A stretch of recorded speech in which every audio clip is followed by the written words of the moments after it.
Oh, hi there again. This is Sherry Hayes from MomDelights.com, originally LargeFamilyMothering.com before I was hacked, which was a blessing. It was a blessing.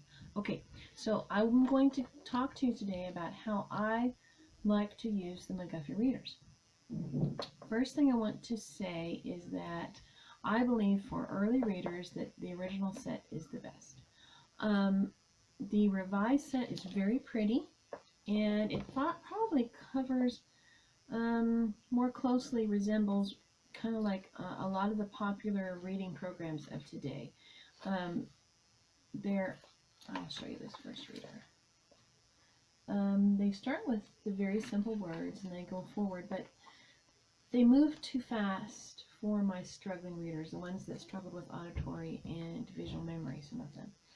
However, the original McGuffey readers take and they go over the same material over and over again and in such a way that's still fresh, but it helps struggling readers. And you have to supplement with using phonics flashcards, games.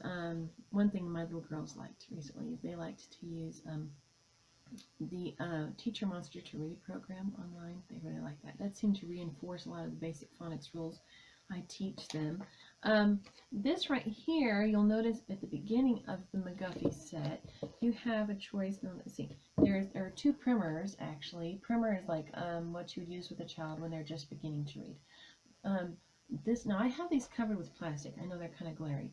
I have taken sheet protectors and I've cut the edges off and I've made covers for them so that they can last through many children. I have 15 children and I'm still teaching reading. Okay.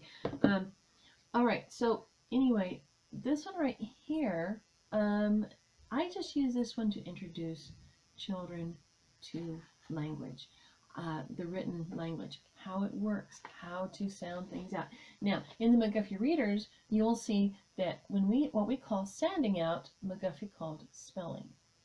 So, in other words, when you go cat, cat, cat, we call that sounding out. McGuffey called that spelling. So just letting you know when you read them, when you read through that and you see that's kind of confusing.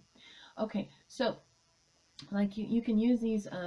What's really neat about the McGuffey's readers is they're so open-ended.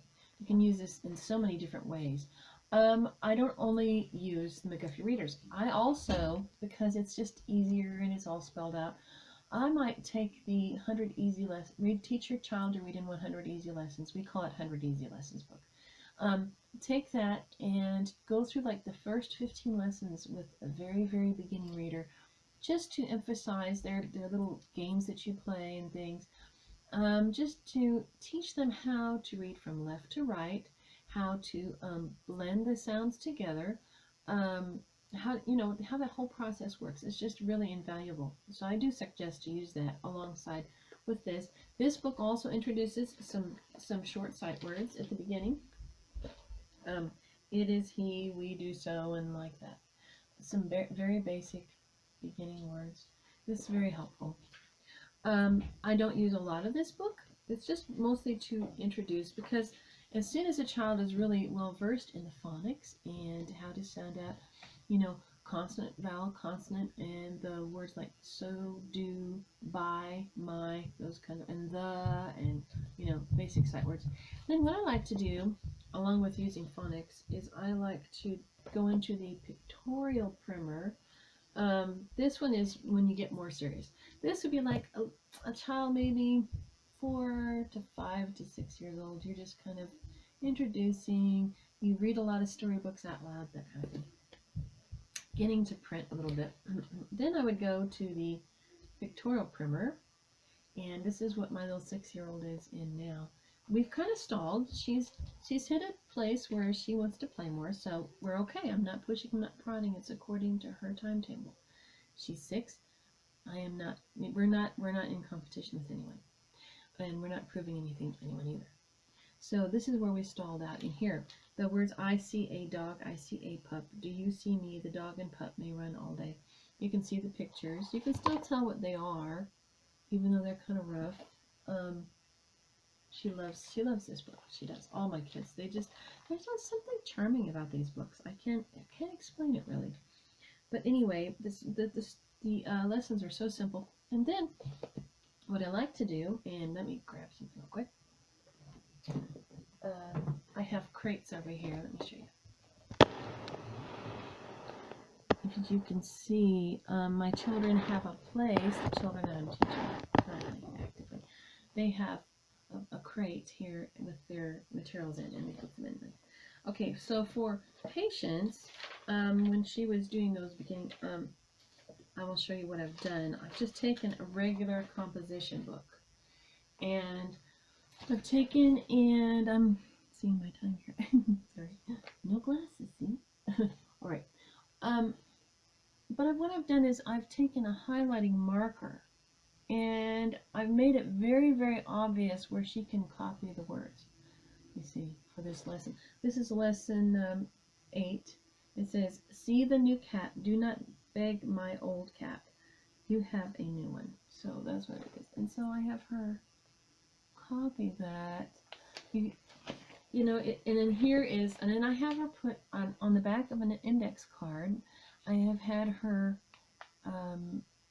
draw a picture and color it. I don't know if you can tell what it is. That's her interpretation. These lessons are so short and sweet. What I try to do is, that's kind of like a narration, you know. Oh, which is really cool. I wanted to let you know that William Holmes McGuffey was a great fan of oral narration. Just let you know that I don't know, maybe it was something common during that time, but obviously Charlotte Mason was not the only one that advocated oral and written narration for lessons. That was really interesting when I read that. Anyway, so that's what I do there. Now, as we're progressing through, I have a sweet little girl, and she's in the first reader. And as we said, these readers don't just cover one grade. She's almost to the end of this reader, and she's made a bookmark. And, you know, I told you that the little girls have liked to do the program Teach Your Monster to Read online. And so this is her reading monster thing picture that she made. So anyway, she likes to keep that as her bookmark. But this lesson actually is called the Wispy Boy. And you could use this lesson to drop off and talk about a whole bunch of different, just about substance abuse in general. But it talks about the dangers of substance abuse, basically. In this case, it's whiskey. And, you know, that was a serious thing back then, because a lot of little kids actually became drunkards. And it happens today, too. So anyway, you just kind of, you know, and you can kind of mediate it and say, well, you know, you probably don't know any kids, they're drunkards. But it's just, you know, you can talk about drinking and all that kind of stuff and how it does, you know, just different things. The lessons before was about a little boy who was being tempted to steal a watch. And because he didn't steal a watch, how he was blessed. Pretty cool. And so I have her take these lessons, and I'm going to grab her book here. And I have her then put her lessons in this book. And I don't do as much with a highlighter as she's progressed. But, like, oh, this is a really neat one. Look at her illustration. I love everything my kids do. But anyway, so this is the new slate, is what this lesson was called. And as you can see, I have her, each lesson has a list of vocabulary words. I have her copy the words, and then I also get, like, pick a paragraph or two and have her copy the paragraph, and then she reads it back to me.